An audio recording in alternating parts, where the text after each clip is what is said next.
Your timing belt choreographs the timing of your combustion process. Your pistons travel up and down in the cylinder.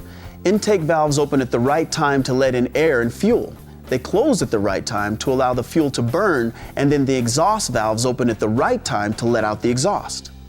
If the timing is off, your engine won't run, and that's the best case. The worst case is that a valve is opening at the wrong time and collides with the piston. Check your owner's manual or ask your service advisor to see when they recommend you replace the timing belt. If you've never replaced your timing belt and have 60,000 or more miles on the clock, talk with your service advisor right away to see if you're due. Now, replacing a timing belt is one of the more expensive routine maintenance items on your service schedule.